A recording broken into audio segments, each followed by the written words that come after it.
Hello, how y'all doing?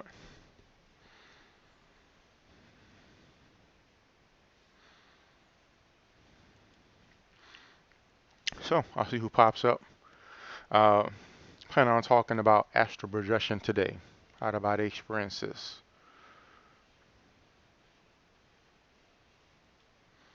Just the login information there if anybody wants to join. I could do a FAQ or I may just start just by talking about the altered states a bit.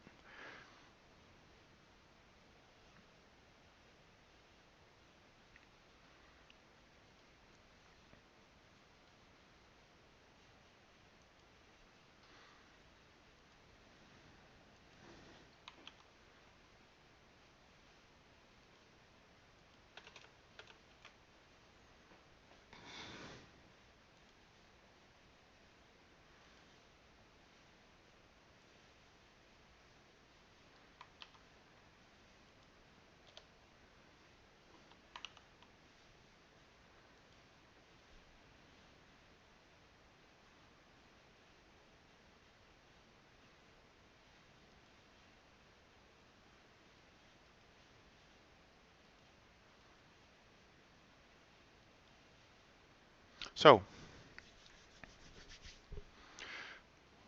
let me show my website here.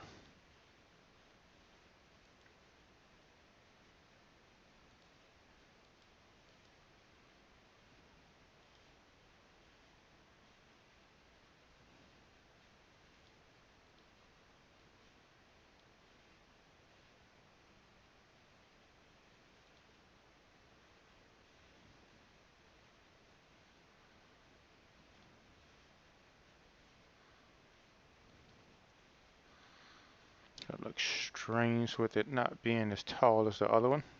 Let me make it a bit bigger.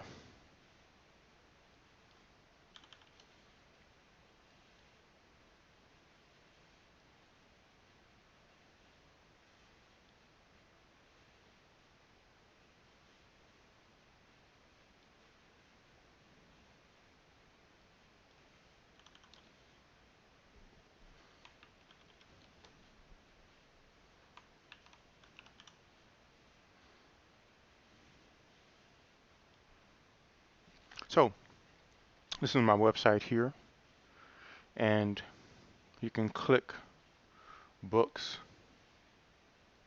It'll take you to the books. And if you click travel far by scrolling down, you'll be able to see travel far in the ascension section. I have the enlightenment section, as well as a meta transfer section. Probably in a future book I'll talk more about what each of those mean. But if you go right to this HTML one, you'll be able to pull the book up online. It'll open up in a new tab.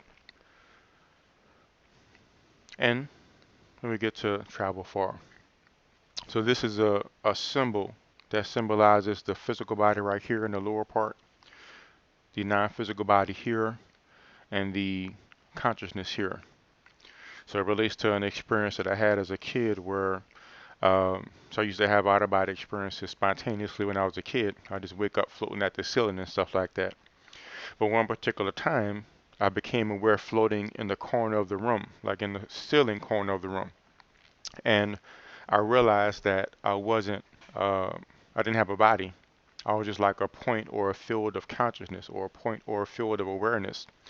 And, uh, and I was looking out upon the room.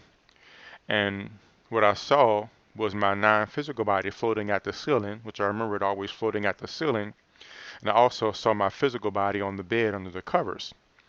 So that's the first time I came up to into the notion that we had three different sort of vehicles, at least, which is the physical body, the just the circle, the little oval at the bottom, the non-physical body, the gray circle floating in the air, and then consciousness floating up near the ceiling. So this is basically a symbol of that experience, as well as just the triumvirate state that we're generally in.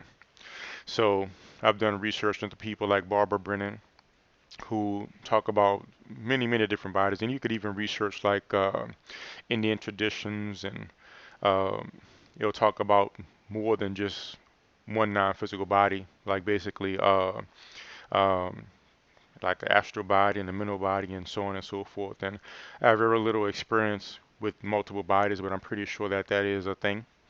But suffice it to say, my direct experience has three different bodies, mostly the physical body, the non-physical body, and the consciousness. Hey, what's going on, Colleen? Excuse me, Eileen. I saw Colts in the Eileen. What's going on, Eileen? You could just click that link right there and join right in. I'll add you in.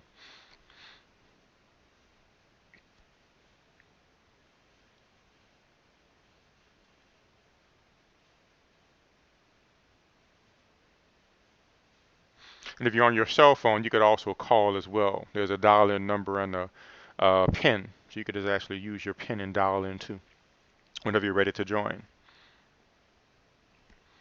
So, one thing I was going to start this talk about, until we get any questions or what have you, is talk about the different states that we go through when we're heading into the out-of-body experience. So if you scroll down and travel forward, go to chapter 7. It'll talk about altered states and the markers for the non-physical states. And I believe there's somebody wanting to join. Ah, there we go. Hey, how you doing there? I'm good. Can you hear me? Yes, I can. Let me actually fix my speaker. I have my default going to my regular speakers. Awesome. Try now, Eileen. I was just enjoying listening to your story. I just wanted to hear that whole story. So, how did that resolve when you were out of your body? Do you remember going back in? Nope, don't remember going back in that time. I was just floating up at the ceiling and looking at my non-physical body floating and looking at my physical body on the bed. And it was like just a recognition of what was going on. And at some point the experience ended, but that's not very uncommon with my early experiences because, I didn't really know what was going on. And I should just lay there floating at the ceiling or just, and that was just the way it was. Hey, what's going You on, didn't get Logan? scared. You didn't panic. Nah, because it was more of a curiosity to me than something that frightened me. It was just, I really thought that everybody got out of body. Like nobody ever told me any different, and it just started happening. So I just thought this is what everybody does. I just thought that's just the way it was. Well, from the research I've done, because I had a flatline experience I told you about yesterday, Hmm. um, everybody does go out of body, but they don't have waking consciousness. So they don't remember. When they come back from their dreams, they don't even usually remember That's going correct. out of body, but you're conscious while you do it, which is the unique part, you know? That's correct. I can't really, well, put it like this. Since I've gotten older, I realized, well, even I can't say that because my very, very first experience was spontaneous and it was conscious. So I guess it could be. I don't really have any evidence for this or anything, but it could simply be that I have some experience in other lifetimes where I developed a capability. My understanding is that when you develop certain abilities, they can carry over to other lifetimes. So that's Yeah. maybe why it just comes more natural to me. That could be why Mozart was like writing symphonies, I think, when he was 10 or something like that, because he just Yeah. developed that ability. So Well, were you meditating or were you sick? Because those can lead to changes of consciousness. Were you about to fall asleep? That's a change in consciousness. interesting you mentioned that. So the first experience was that, and I could actually read it verbatim, and then we could discuss it. So I'll give you the account. I think I wrote this account back in 2000 or something. I'll go to the table of contents, and this is like the very first part of travel for the first half of it. I talk about all my different experiences. So this is my very very first exit. Pretty short experience. My first introduction to the IDAB. Oh, and y'all can't see this, can you? Let me present in the hangout. One moment here. Sure. Boom. So I shall show the hangout instead of showing the website. Yep, it popped up. Awesome. This is one, my early experiences. Yes. So this is the way it went. My introduction to the out-of-body experience occurred quite spontaneously. I hadn't read anything on the subject, nor seen or heard anything about it. I simply experienced getting up from bed, but leaving my physical body behind. One night when I was 4 or 5 years old, I suddenly felt very heavy and lethargic. So that's how I really started going to your intuitive grasp. I simply was just suddenly started feeling bad. I don't really Yeah. remember eating anything or drinking anything bad. I just suddenly started feeling very heavy, lethargic, not necessarily sleepy, but a little bit sleepy, and that's what really started this experience. And went to lie down in Yes. bed. It was earlier than my bedtime, yet later in the afternoon around dusk. I was so lethargic by the time I got to my bed that I had to just plop myself down and pull the covers over me.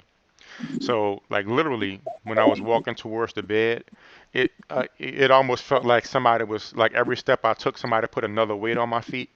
So by the Yep. time I got to my bed, it was almost like I was dragging my feet and just getting ready to fall over. After some time, I started feeling better. I got up to tell my mom, but I found that my hand went through the doorknob as I tried to open my bedroom door. I looked back to see a lump on the bed under the sheets that I concluded was my physical body.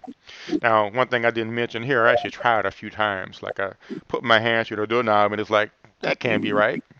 And I put my hand through the doorknob again, that can't be right. And that's when I realized that something different is going on here because my hand is going through the doorknob. So that's when Right. I decided to go ahead and turn around and see what was going on. And I realized that, my body's still in the bed, so something different is going on here. I walked through the door, because I realized my hand can go through the doorknob, so I can go through the door, and through the intervening walls into the kitchen to contact my mother. Now, another detail that I didn't write here was that I was glowing. So, like the way the house was designed, it was almost designed like a U. So the kitchen was here, and you walk towards the front of the house to the living room in the middle, and then you walk to the back of the house on the other side so that for the bedrooms. And in the very center of the house was like all the tubes and everything for the restrooms and things like that. So the back of the kitchen and the back of the restrooms were touching in the middle of the house. You know what I mean? Yep. So Did the you see any other people? nope, no other people. When I walked through the walls, it was just But me were other and the people glow. in the house, Oh, my but you mom. Yeah, I couldn't went to my see mom. them? My mom was there. Could you see her? Oh yeah, I saw her very clearly. Okay. I Because walked I through. wondered how far you went. Because when you astral travel, supposedly you can travel interdimensionally. But if you can still see the people around you, you're just in your astral body, like you described earlier, but you're in the same dimension. You're in the physical world still, which is kind of cool. Yes, that is my experience. I was still in the physical world, and I was able to go and see my mom, see what she was physically doing. So she was in the kitchen, cooking some, not cooking some things, but like cleaning some things and putting something up. And I don't really see it as a strong experience of evidence because I mean, mom's often in the kitchen cleaning or something or whatever. So, but to me, it was a valid experience. I tried to I yell like for the help. fact that you were fearless because most people who pop out of their body because they're sick, they're tired, they're meditating, they're praying, or like people who take shrooms, mushrooms, ayahuasca, Hmm. the first reaction is usually fear. They're like, "Holy moly, I got to get back in my body." They feel like they'll be separated from their body forever, but you went on an adventure and started like exploring the house in your astral body, and that's a very brave thing to do. So yeah, you probably had loads of experience with it in previous lives. Well, I wish I could take credit for it to that extent, but really, by that time, I was a bit afraid because and that's why I was going to the kitchen to find my mom because I was trying to yell for help. So, Oh, bless yeah, you. yeah. When I first got out, I was fine because I didn't really know what was going on. And then when I saw my body on the bed, then I started getting worried. So then when I walked into the walls and I was glowing, then I started getting a bit more worried. So the reason why I walked to the kitchen was the whole time I was trying to yell for my mom to rescue me. I was like, "Mom, mom," but no sound was coming out. And Right. but then I was able to just observe what she was doing because she couldn't hear me.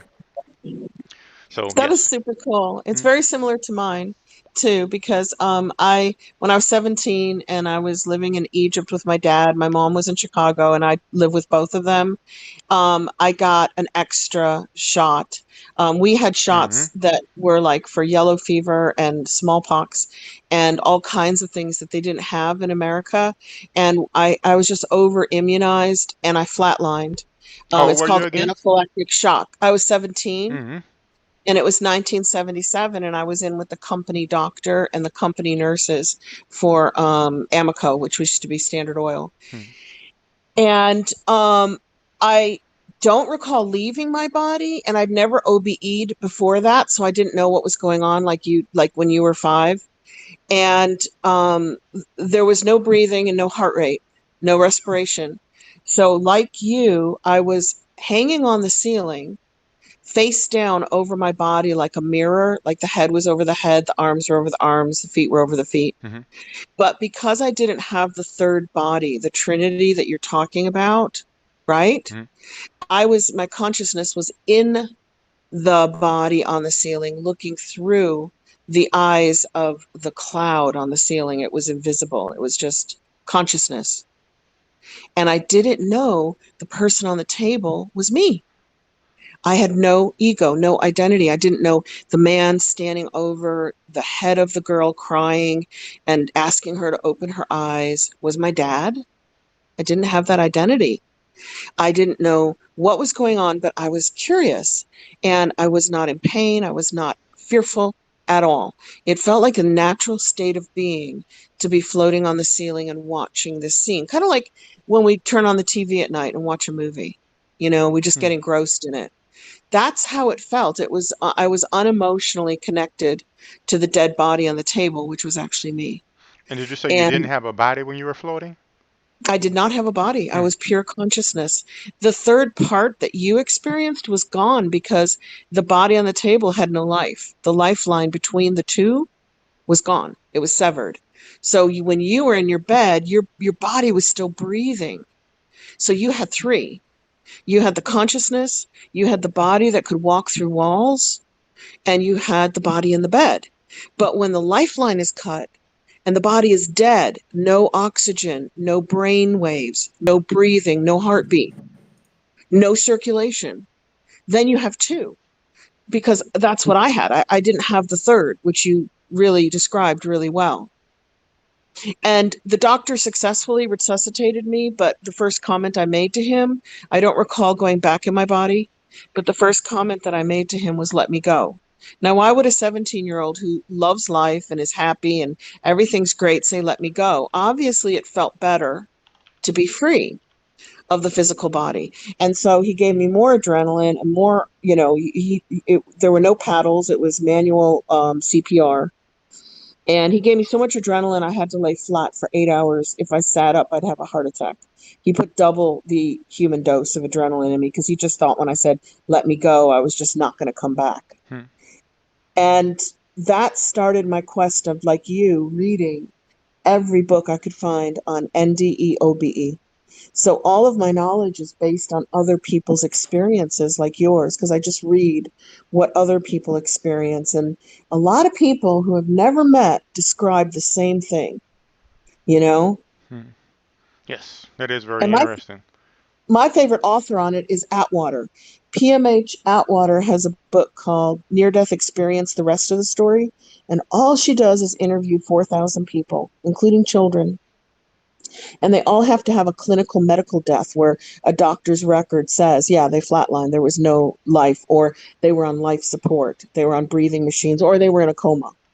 They were breathing on their own, but they were in a coma. Because people in a coma experience similar things to what we just described. So your OBE is just like my NDE. They're like identical. I agree. And did none of those people have uh, a non-physical body when they had their experience of near death? Yeah, exactly. And they experienced the same thing. Now, my sister had one on life support. There was a machine breathing for her. Now, she was in her 50s. I was 17.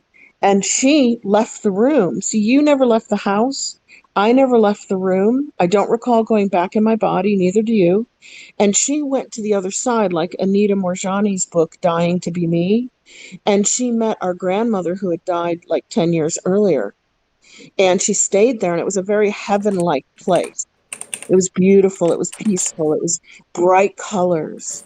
And my grandma said to her, you can go back or you can stay with me.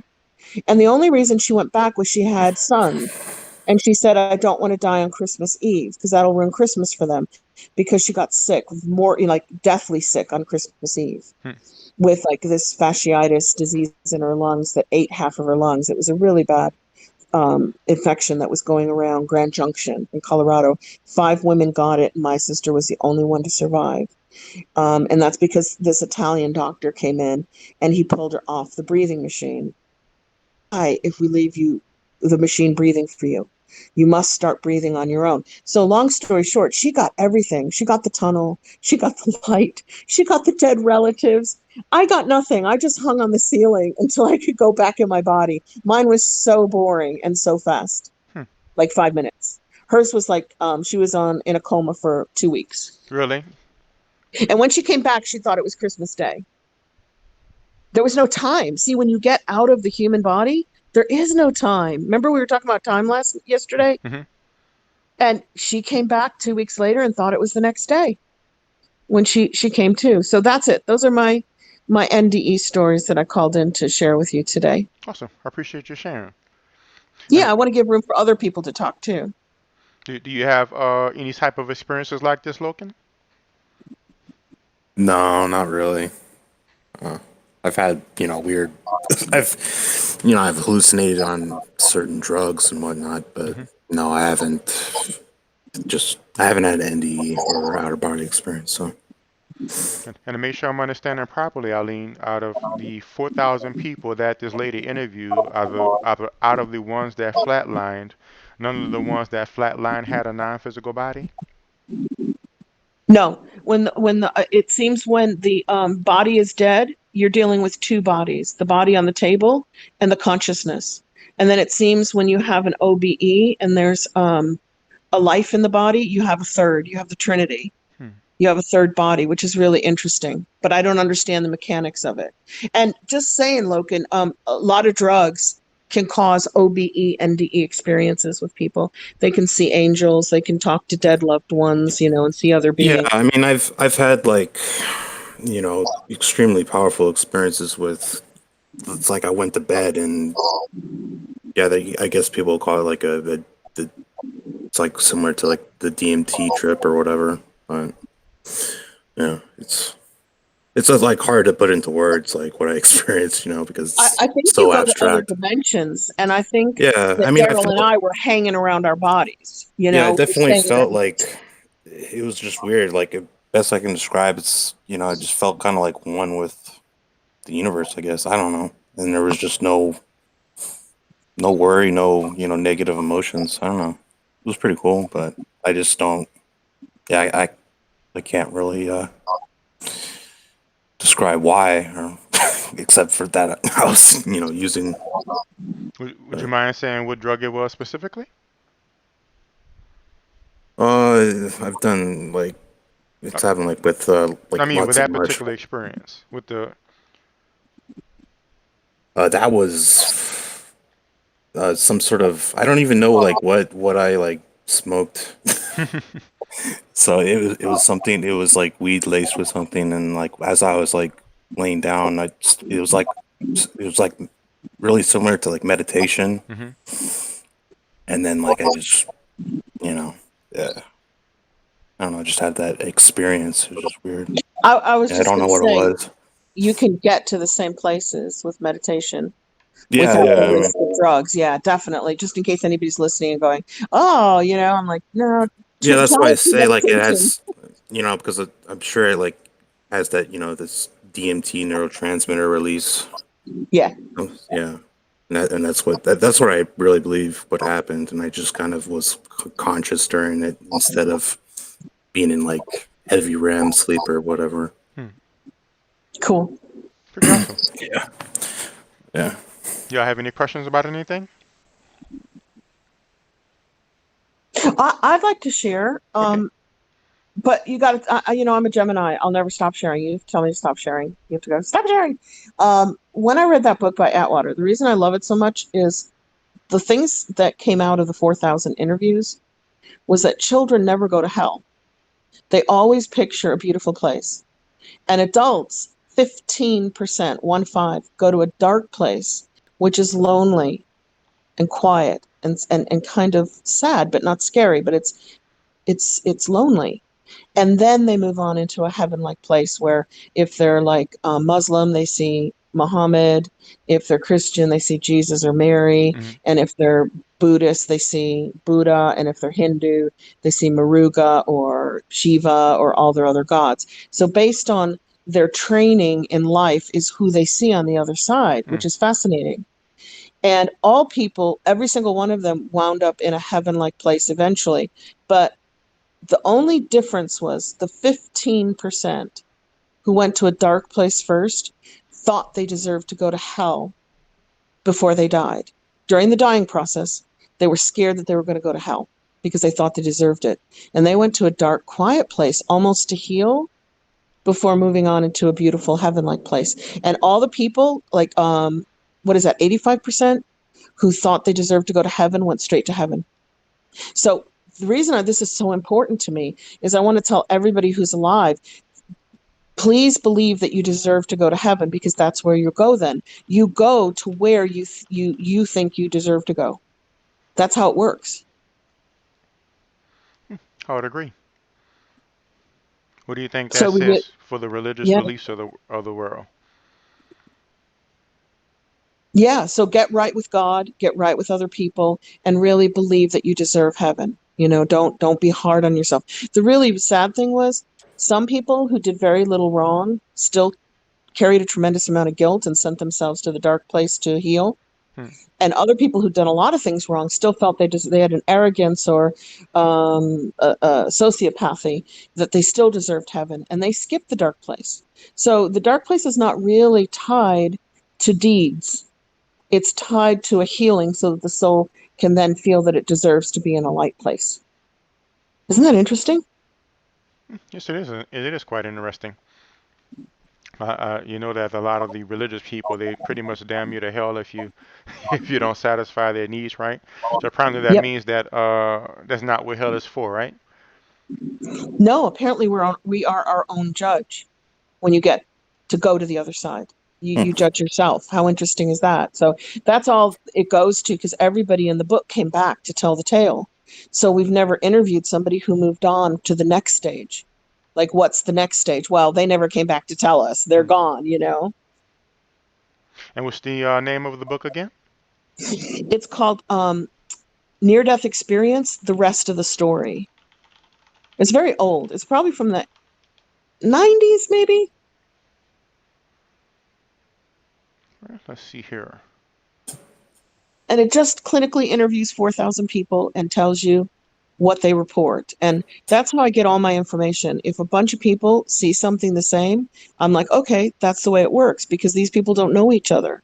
How could they, confer and have an identical experience? It gives it more validity to me if thousands of people experience the same thing. I agree. What do you think about the people who say that's something like mass hallucination or something like that?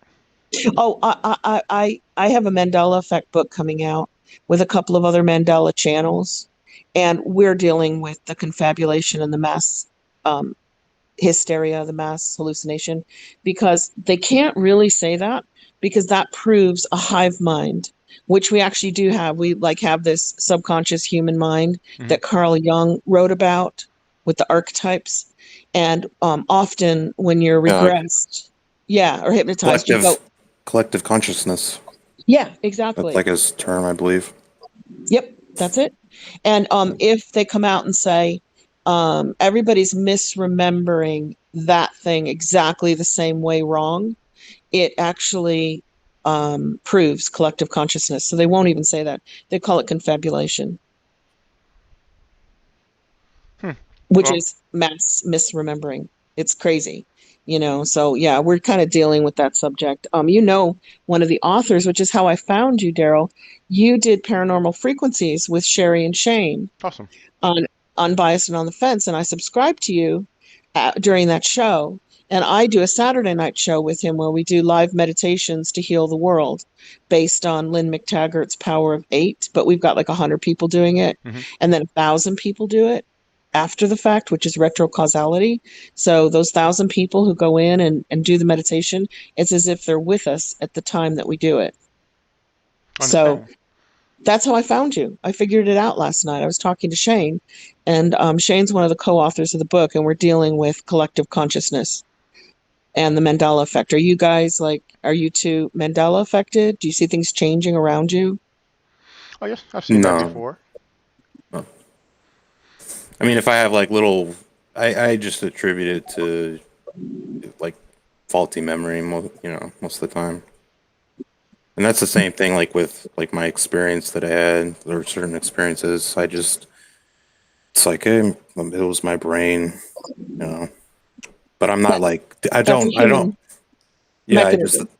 yeah. I mean, that's just me, and I don't, I'm not like one of these fucking, hardcore militant atheists that are just like, it's just, I just don't know what it is, you know. In other words, you don't describe any special significance to it, really.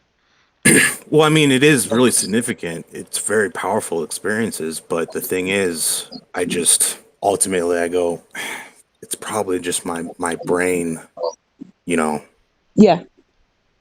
and nothing else.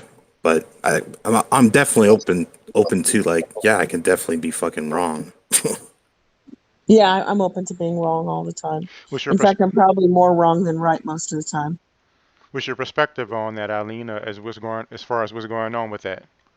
Oh my God, Daryl, you just opened a huge can of worms, if we can use that. I was in mainstream media and I went out to South Africa to interview Nelson Mandela in 1984.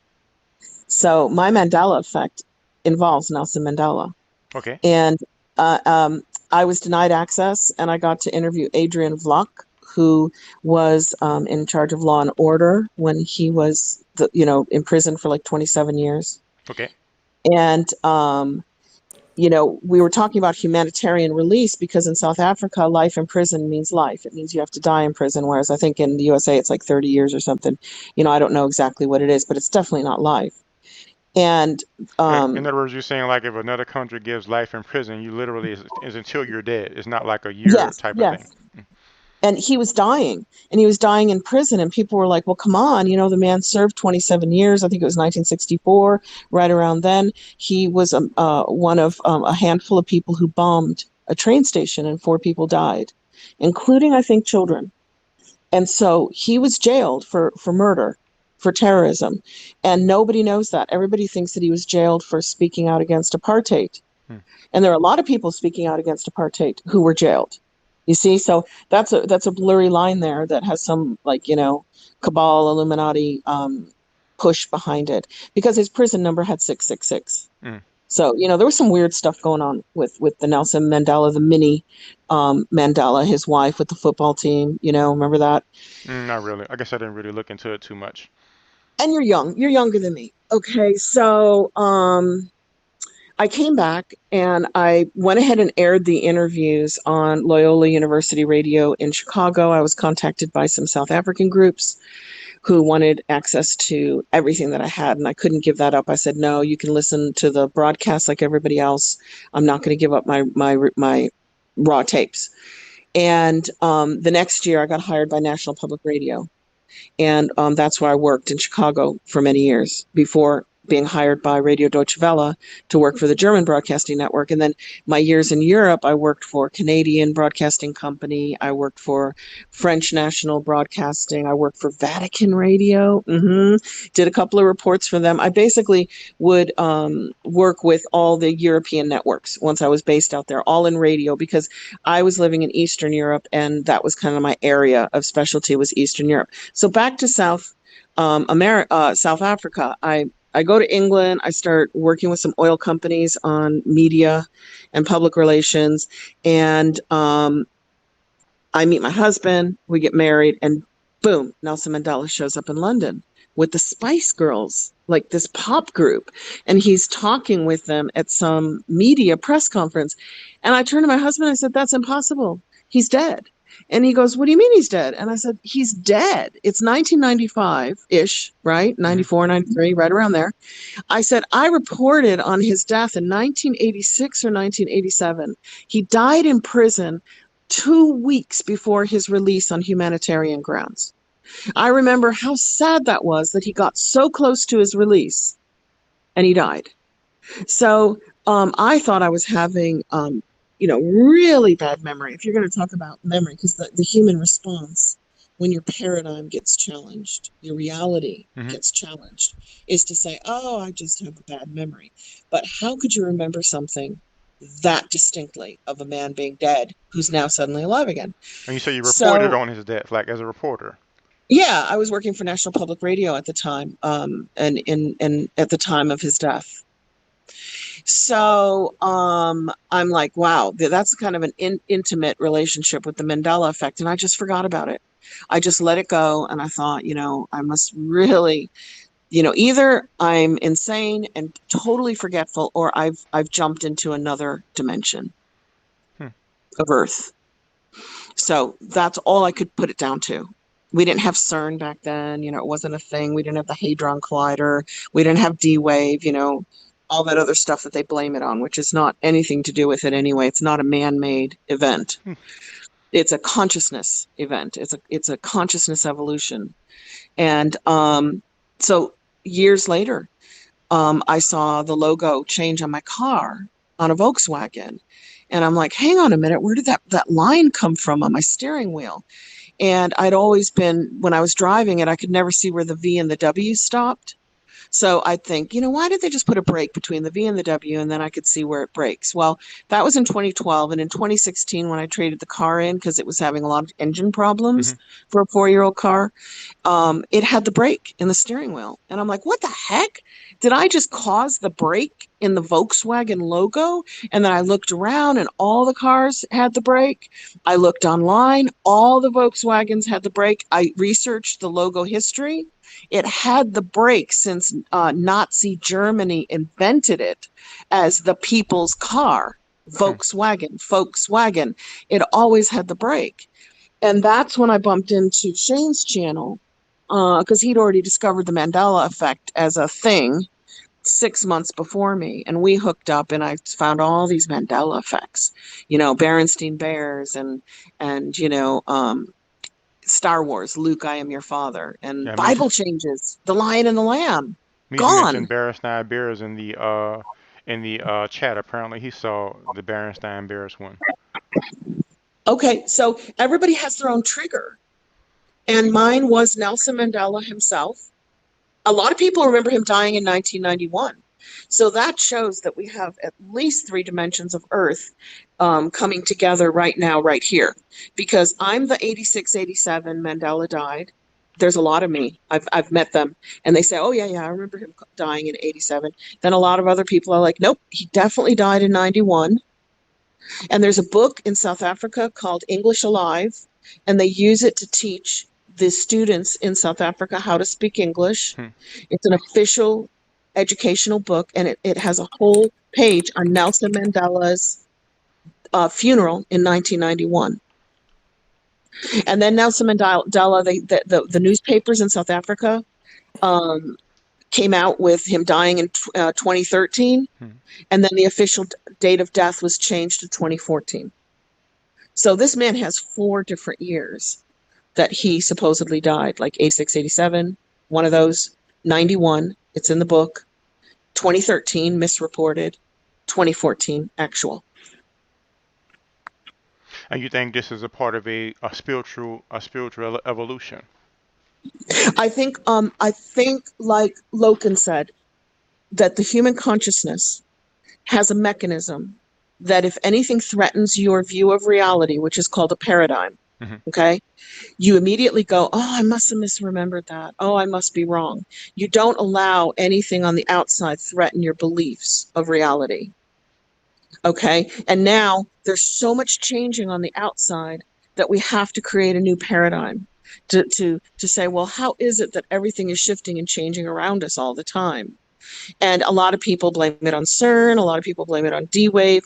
I happen to know that there are a lot of cosmic and solar system changes that are scientific. So I blame it on the evolution of consciousness in reaction to changes in our solar system. Did you say It could changes even that be are the not galaxy. scientific? Changes that are. I have changes that are completely scientific. That can be looked up and confirmed. Number one, the magnetosphere is being ripped, torn, shredded. They call it broken up.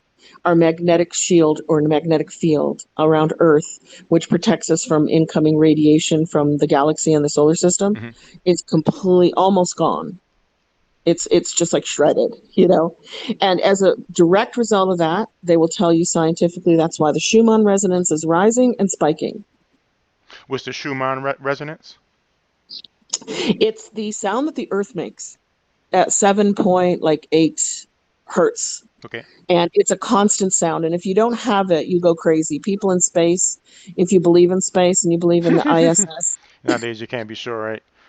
exactly. They play the hertz for them so they don't go insane. If you're human, you need to hear the sound of the earth, which is the Schumann resonance.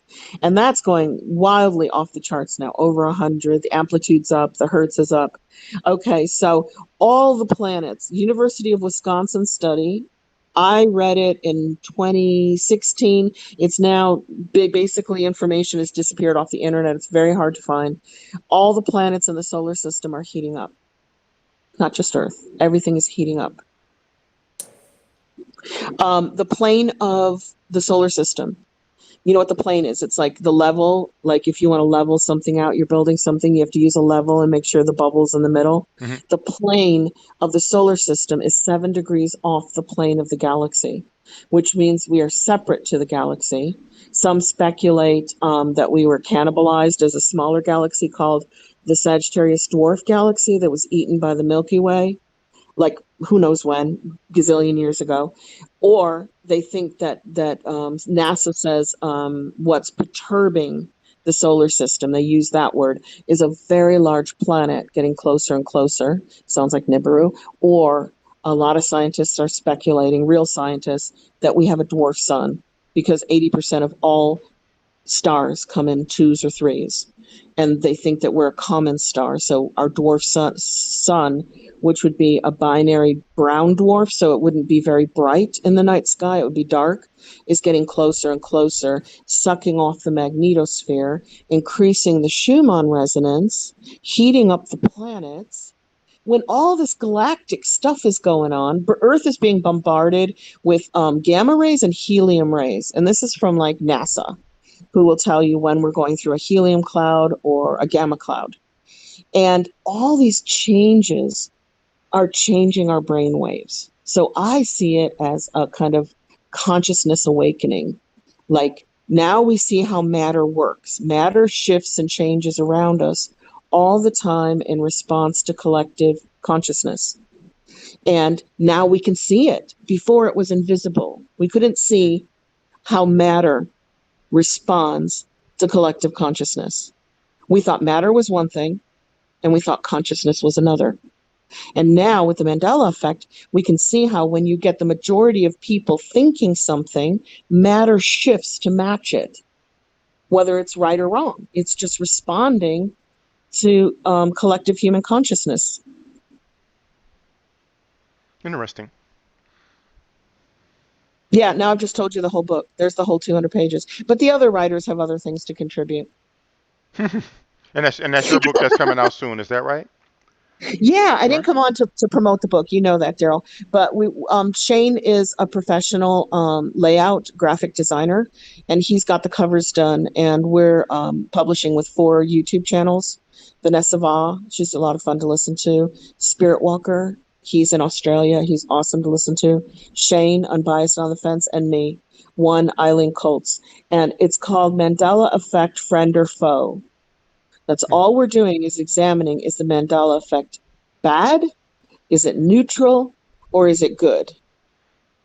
What do you guys think? What do you know, if you believe in the Mandela effect? Do you think it's neutral, good, bad? What do you say, Loken? Well, I, you know, I'm really, I'm skeptical of the whole Mandela effect because I haven't really experienced that type of stuff, you know, extensively. Like one thing I have experienced that Carl Sagan has written a book about is synchronicity. And that's a common thing, but like it's just a question mark. It's like I don't know why I experience it. It makes me think that you know, there's so much that we probably will never figure out, like using the scientific method. But yeah. What about the experiences you mentioned, like reporting on Nelson Mandela's death when when he didn't die. And did you actually attend the funeral or see the body or something, Eileen, when you reported on the death? No, no, I didn't even get access to him, and I was in South Africa. Yeah, They were guarding him that closely. I remember like it was 2013 when Obama talked, and there was that guy that didn't know sign language that was pretending to do it. And that's what I remember. But Talking about the 213 debt, the 2013 debt. Hmm. yeah, yeah. Do you think it's possible that at least one of them, maybe they thought he died or they faked this debt or something like that? I don't I know. don't I mean, know. What do you think, Logan? maybe there's crazy shit happening. I can't really be, certain on that type of thing. All I can do is, relate back to like my personal experiences, Hmm. so, Why would you No, say which that? is like totally get it. the main phenomenon that I experience is synchronicity. But I have no idea what to attribute it to, why it Well, occurs. a lot of people on YouTube, the Mandela Effect channels, you'll notice they talk about synchronicity, don't they? They kind of lump synchronicity and seeing the Mandela Effect as kind of a quantum awakening. So it's like maybe Mm. the universe is waking you up and communicating with you through synchronicity, like crazy things happening that just really shouldn't be happening at the same time, which is what a synchronicity is. It's like, wow, how did that happen? You know? Yeah, I mean, it all comes down to like it's just the probabilities are just way too extreme for it to just be a coincidence. So that's why. But the thing is, I have no clue what it means, or I just all I know is I'm experiencing it from time to time. Yeah, it's kind of like I see that as the universe talking to you Yeah, I and guess saying, hey, look. here's a good one. It wasn't like instant, but it was like 12 hours after the fact. Like I watched the movie Contact, and in that movie, Pensacola Beach is like a theme, right? And and the next day when I parked my car, so I at this cafe. The car behind mine that's parked has a fucking a sticker on its back mirror. I mean, it's a back window, and it's like Pensacola Beach, you know, white sands, and I was just like, pff, just weird shit like that. I mean, like what? Of all the places, Hmm. Hmm. it's like it was just there's just no way. I mean, it's the first time I've ever seen a sticker for Pensacola Beach. That's in Florida. I live in San Diego, and yeah, I even almost thought about like taking a fucking picture of it because I was like, man, am I just like hallucinating like this or something like a perfect hallucination? I don't know. Because it was wild. Just wild stuff like that happens. Do you have your book cover, Eileen, that I could show? Oh, well, I have a draft book cover. I don't know how to put it on though. Or you could just like send it to me in the actually you could present it in the hangout. Are you on your phone or on a computer? Yeah, unfortunately, I'm on my phone. It's like when I do live shows, I usually have my computer open and I go through Hangouts and join a live stream. Hmm. So this one I just did through my phone because you guys don't do like pictures and videos. So that's okay. It's coming out in August and we'll like do the rounds on good channels like yours and Awesome. talk about it. Yeah. Why do you think it's focused on Nelson Mandela, by the way? I found out I had to do the research, right? I have to research these things. You say you have found So out or you have to research it? I did. I Okay, found what's out. the We did the reason? research. Okay, so there's a lady named Fiona Broom, and she was a paranormal investigator, like of ghosts, orbs, aliens, that kind of stuff. Hmm. And she was in the green room in California. I don't know it, but it's some private club, some famous club called the Green Room. And they were all standing around having drinks, chatting, listening to a band or whatever. And they started to talk about whether Nelson Mandela was alive or dead because half of them said, God, don't you guys remember him dying And what year was back this? when? Pardon? And what year was this conversation going on? Nope, it was all reported on MandelaEffect.com, which is Fiona Broom's Okay. website, but But she she's doesn't remember the disappeared. date that this conversation happened, though. Yeah, 2009. All right. So she's probably got the month. She's probably got the date. She has only released the year, Okay. 2009. The people in their little group swore that Nelson Mandela died in the late 80s or early 90s.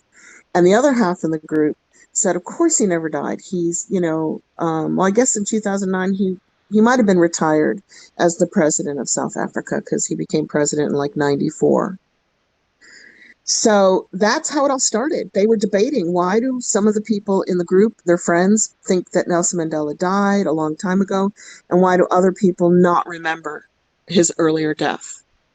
So she called it the Mandela effect because she didn't realize that it was affecting car logos, book titles, iconic movie lines, the Bible. A lot of things in the Bible have changed according to a lot of people, who memorized it.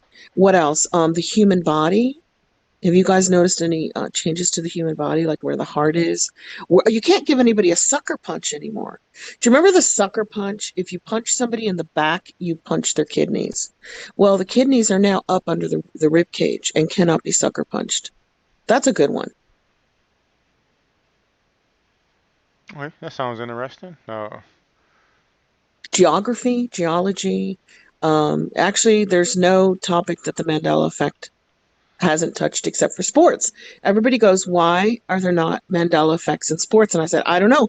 I don't follow sports. So I wouldn't know if it was a Mandela effect. You'd have to really follow a team to notice that a game had changed or, a score had changed.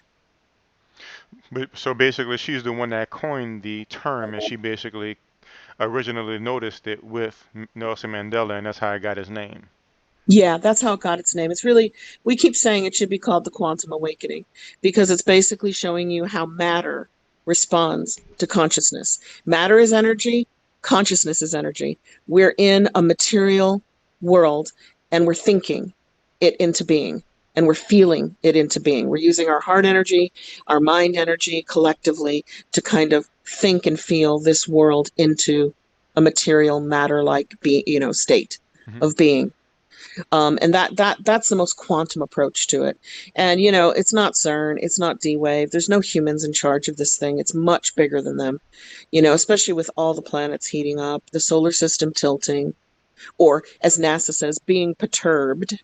That's kind of funny the way they, it's tilting. Something's pulling our solar system down on one end only. It's really interesting. And to make sure I'm understanding properly, that the plane that we rotate around the sun itself is starting to tilt, and is in the process of tilting. It's not that we were already tilted; it's in the process of tilting more and more. Well, that's what the Inuits say. They're Hmm. talking about the Earth tilt. So if you watch the Inuit tribe in Alaska and the Arctic, they're saying that the Earth is tilting and that the tilt of the Earth has changed. But what NASA is talking about is the whole solar system has a level in the galaxy, and that level is being pulled down on one end. So the galaxy is at one level, and the solar system within it is starting. The one side of the solar system is up, and one side of the solar system is down, and And it's about 6 to 7 degrees off the plane of the elliptic, which is the level plane of the whole galaxy. hmm. So that looks like two things that are happening. They could be related. And the tilt is continuing to increase. Is their understanding? Don't know because I can't find any data on that. The only thing I can find is that the Schumann resonance continues to increase and the magnetic shield continues to get more broken up. But they haven't released any data of like 100 years ago or 1,000 years ago of what was our plane, what was the tilt of the plane of the solar system within the tilt of the plane of the galaxy. So unless they've got that data, there's no way to know for sure. Hmm. Maybe they never looked. Maybe this is all new information for them. Hmm. Interesting. It is because the way they really talk about, what's that guy's name? He talks all the time. He's so smart. He reminds me of you, Daryl. You guys have a similar approach, and I can't remember what his name is. Billy Carson. Do you know Okay. Billy Carson? Can't say I've heard that name before. Well, look him up because you'll enjoy his talks. All right. He's a bit too Anunnaki for me, so he really believes that aliens created us, and aliens can come and destroy us, He's big all in the based on the Sitchin. Sumerian. Yeah, he's a Sitchin follower, and I'm not really are you? I don't know. I won't judge Not people really. who are. I'm just not really a Sitchin follower. And he talks about in 2006, the University of Massachusetts and the University of Virginia infrared mapped the galaxy. So they had Okay. the availability with the telescopes to do an infrared mapping of the Milky Way for the first time in 2006. And that's when it was discovered that our solar system is not matching the plane of the ecliptic of the galaxy. Mm. So he and the scientists, not him, he reports on the scientists saying, well, actually, that proves that our solar system was a mini galaxy, and they named it the Sagittarius Dwarf Galaxy, which is very tied to the Mandela effect, because they say we were on the Sagittarius. Carl Sagan said we were on the Sagittarius arm, and that Neil deGrasse Tyson said we were on the Sagittarius arm, and now all science says we're on the Orion spur of the Milky Way. So he said that the Milky Way, well, it wasn't him, he's quoting the studies. The Milky Way gobbled up, ate, cannibalized a nearby smaller galaxy called the Sagittarius Dwarf Galaxy, which is just our solar system. So, Mr. I'm understanding probably Billy Carson is calling our solar system itself its own galaxy. Yeah, he calls it Spaceship Earth. He's like, we're just visitors. We're not even from the Milky Way. We're the aliens. If you want to see aliens, he goes look in the mirror because you're from a different galaxy and you've been cannibalized by the current galaxy. And if that's true, imagine moving through a galaxy, what kind of space debris you would move through. Gases, helium, hydrogen, gamma rays. And imagine that working on your brain waves, what that could do to consciousness. I hear you. What do you have to say about that, Logan? You have any thoughts? No, I don't really have anything to say about that. I know. Yeah. It's so out there, guys. I told you, Daryl, I told you I'm the fringe on the fringe. I'm more fringe than you are on your show. But I warned you about that yesterday. Awesome. Yeah, I mean, it still makes more sense than flat Earth, I'll tell you that much.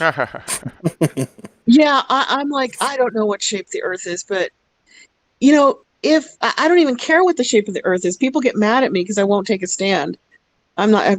Maybe it's round, maybe it's flat. I don't know. I don't care. That's interesting. How do you what's the word?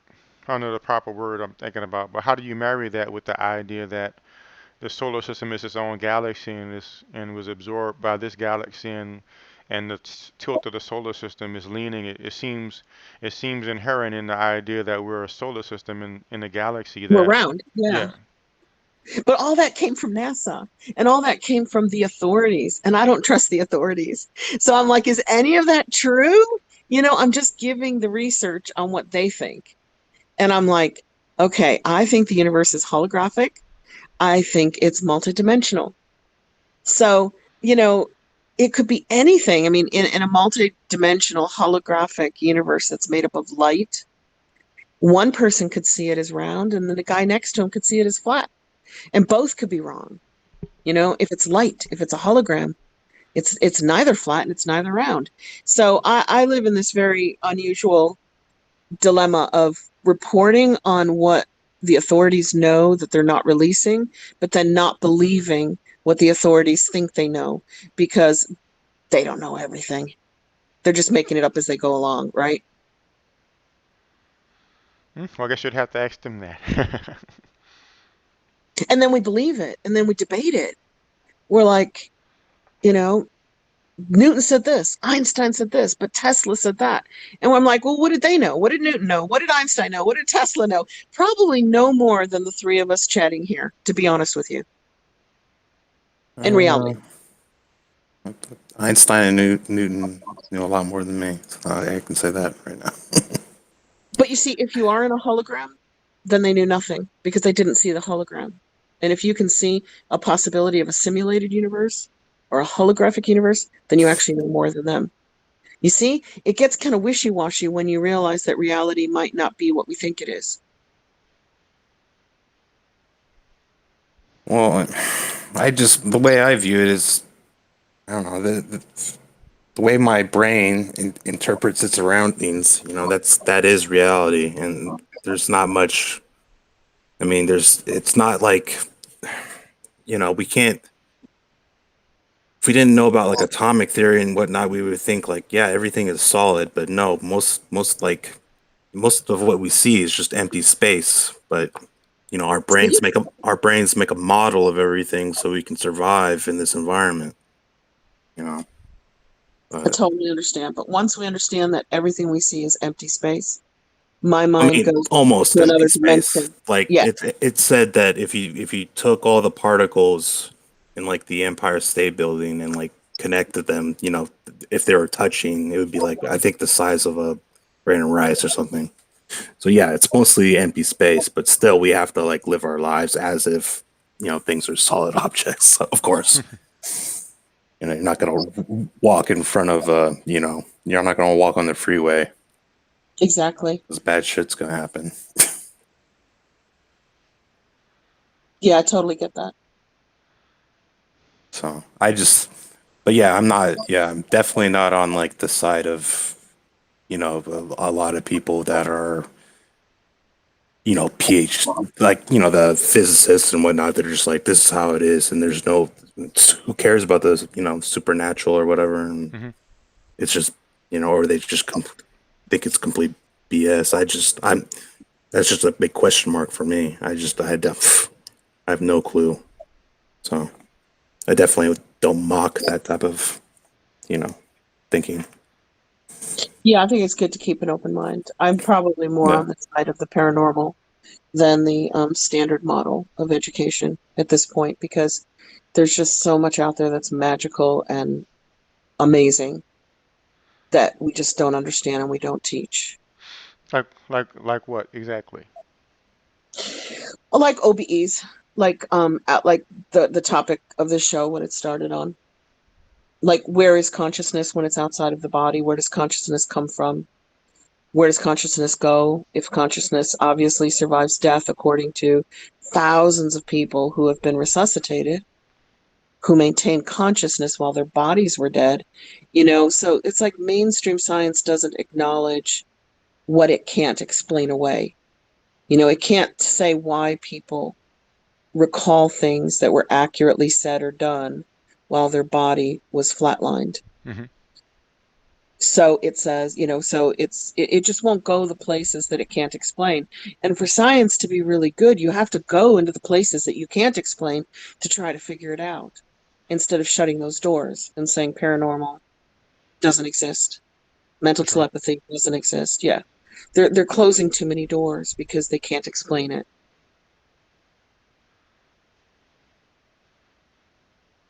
Awesome. It looks like there's not many chats going on. You still here, Miss King? He was responding a bit throughout the chat about what he thought about those things. I'd like to hear what he thinks about that.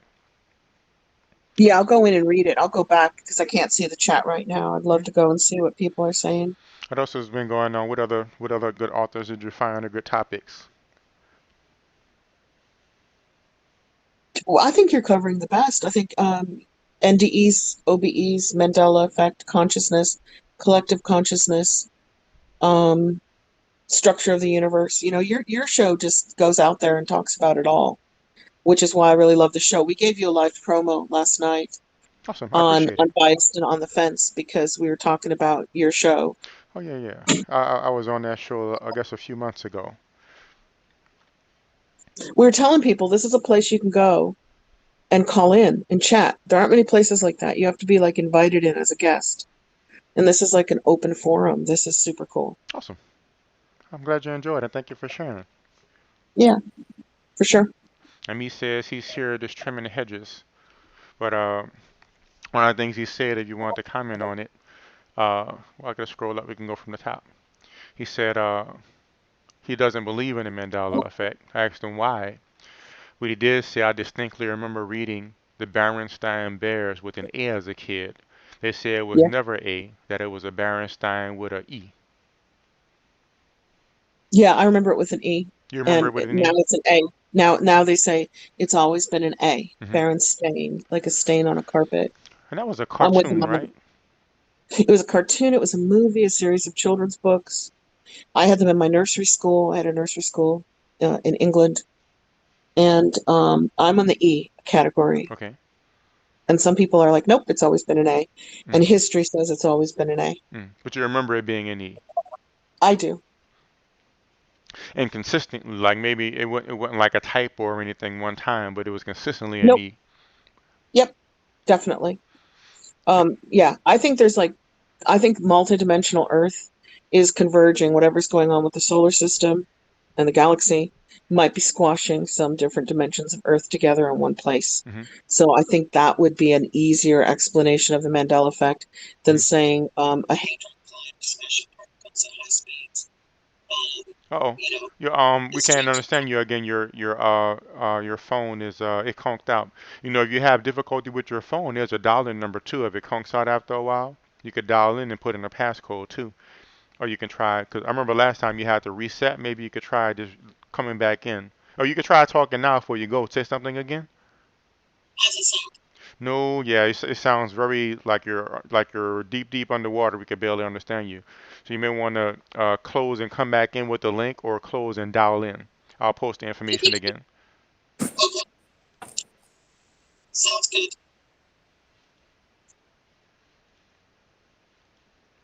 And anybody else want to join as well? The information is there for you as well.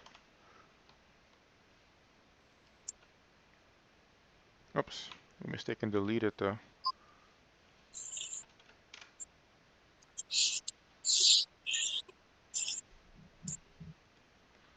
Oh, she's back. Try to say something now.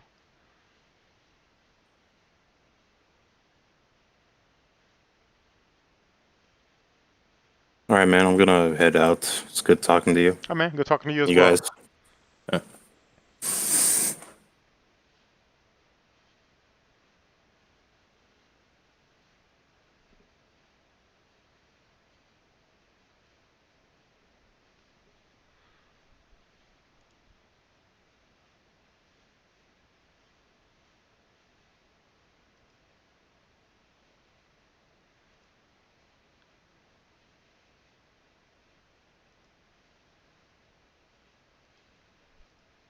Be sure to let me know when you're back.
And Eileen should be back in momentarily.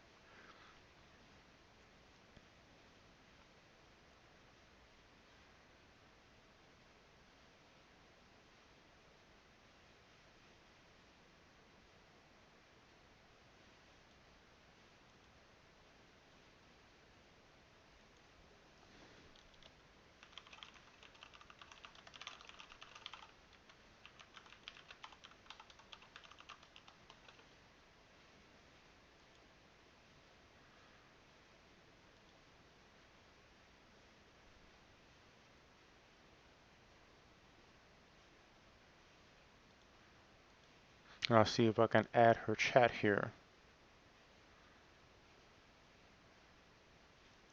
I mean her channel.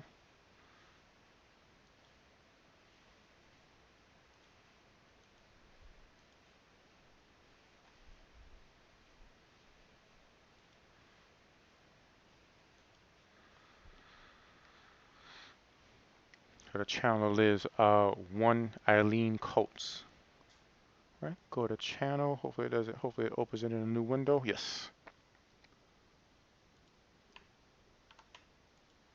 So I'll put her channel in the description there.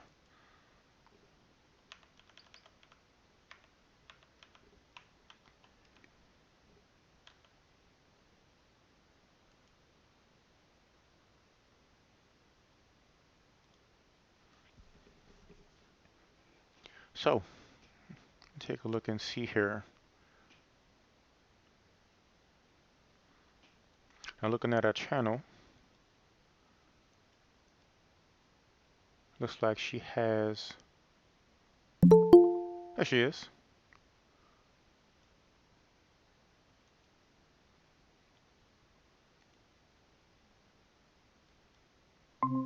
Haha. Has etc etc. Welcome back. That's Eileen, or is that a new person?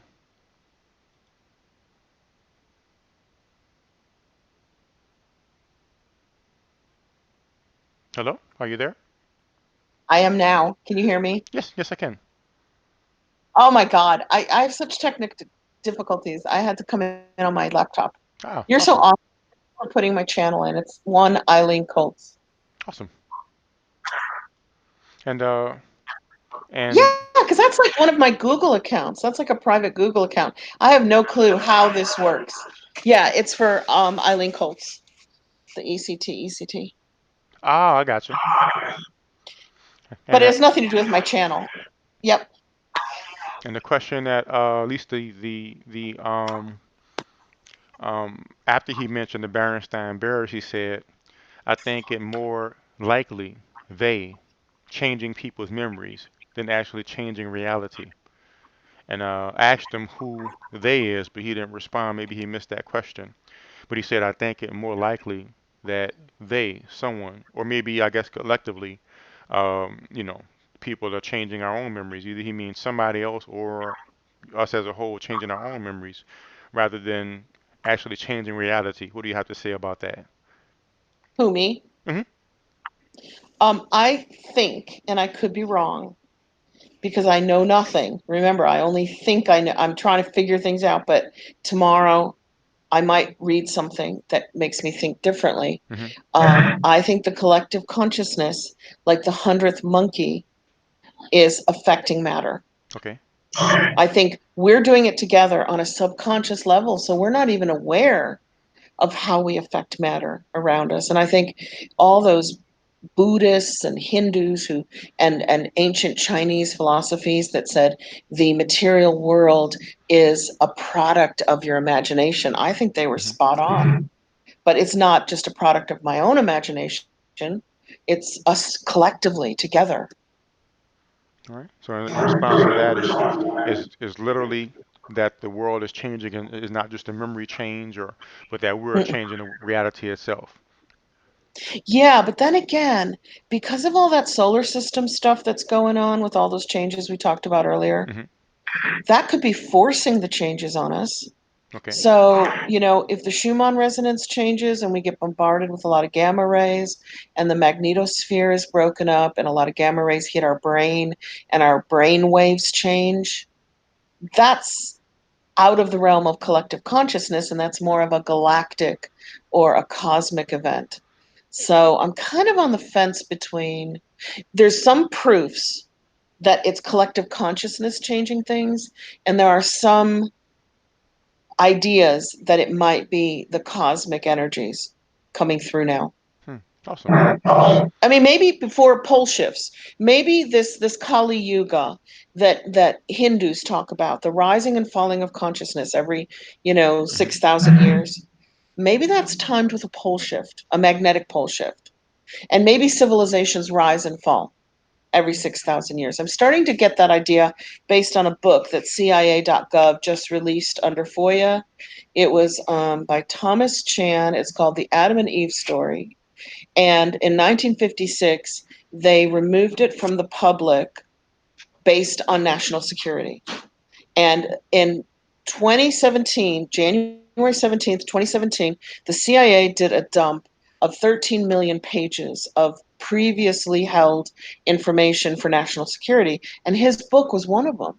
And the CIA held back most of the pages and released 56 pages of a Hmm. 225-page book. And that talks about a cyclical pole shift every 6,000 years that leads to the rise and fall of human civilizations. Hmm. And do you have it playing in the background over there? I think I hear myself twice through your background. Oh, I don't know, because all I have on now is the Hangout screen. Like you're on your laptop right now. Is your cell Oh, phone still yeah, buzzing? and Oh, maybe I I'm have just to hearing put on myself through your headphones, laptop. right? Oh, Yeah, well, it that would means I help. have Maybe to wear that's what it headphones. is. Maybe I'm just hearing myself through your cell phone mic. You could And I either get turned off my headphones cell phone. or you can mute yourself whenever you're not talking. Like whenever you're not talking, if you just click that mute button at the bottom, that'll stop the feedback too. That's how a lot of people do it. There's a little mic button to the left. You can just click that Gotcha. whenever you're finished talking. That'll work. Gotcha. Awesome. I just um, I just put headphones on. I forget how the laptop is different to the phone. Ah, yes. It's probably just your mic is probably real close to your speakers. Is probably all it was. Now, this is the interesting thing that he asked after that. He said, if it's real, and I guess it's not necessarily a question, but a supposition. He said, if it's real, I think it's bad. I'm not sure how it could be a good thing. What do you think? Yeah, I think the human response, because we're part animal Hmm. and we have a fear mechanism, like, fight, flight, or faint, right? Yeah.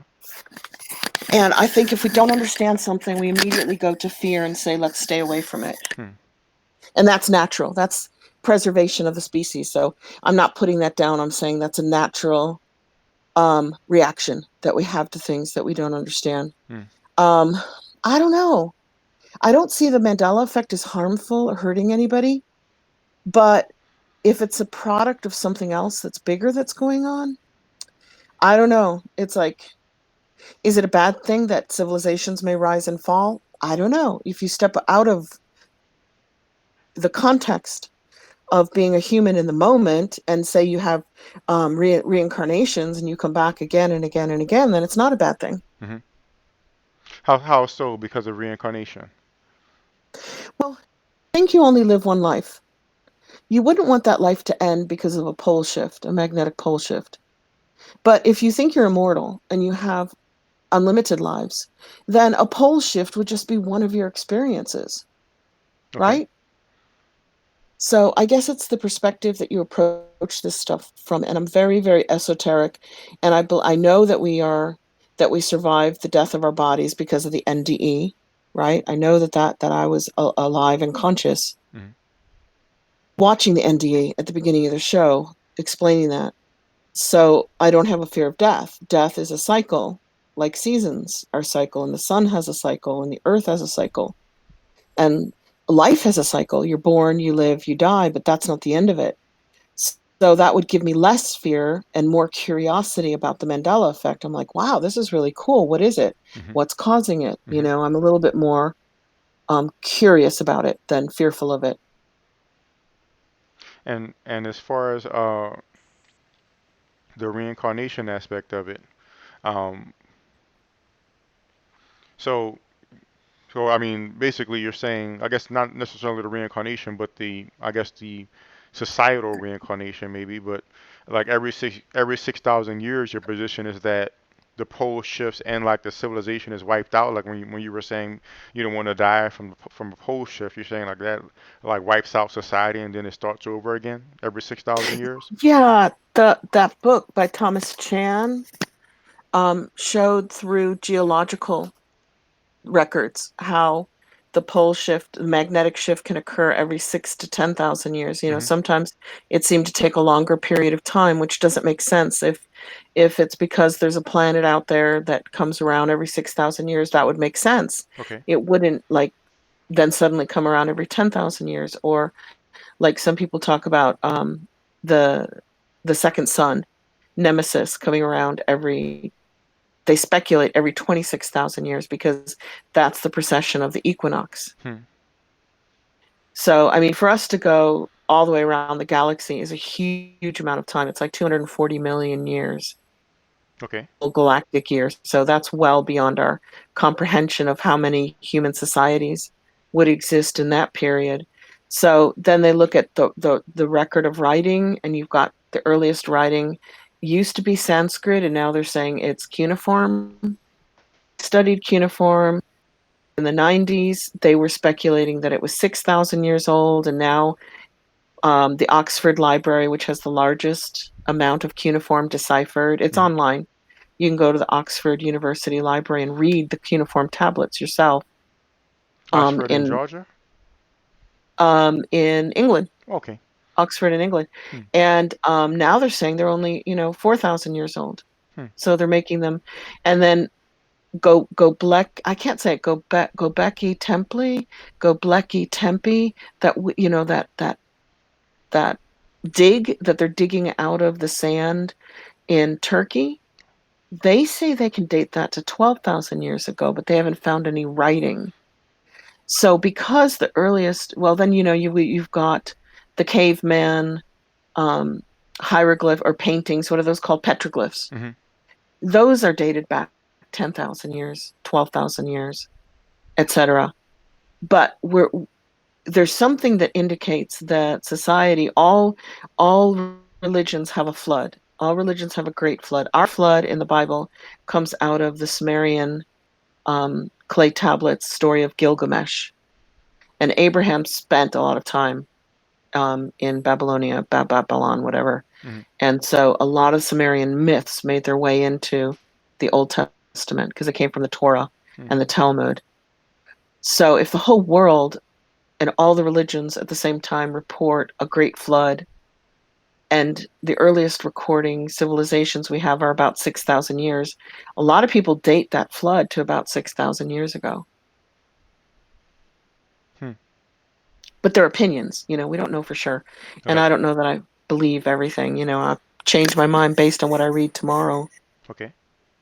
And Mies King actually had a response to your fight or flight comment. He said, "It's definitely terrifying to think any aspect of physical reality, or at least my memory of it, could completely shift at any moment." What do you say? Um, it makes me curious. So you're human, and it's terrifying because it's out of the norm. It's so strange and bizarre, right? Hmm. And me, it's out of the norm and it's strange and bizarre, and it makes me curious. So maybe like 10 or 20% are going to respond to this with curiosity, and maybe 80% who acknowledge it and see it happening will respond with fear. Maybe that's why the government does what it does. It really nannies and pampers us. It keeps a lot of information away from us out of fear of mass panic. Mm-hmm. Like Like ETs?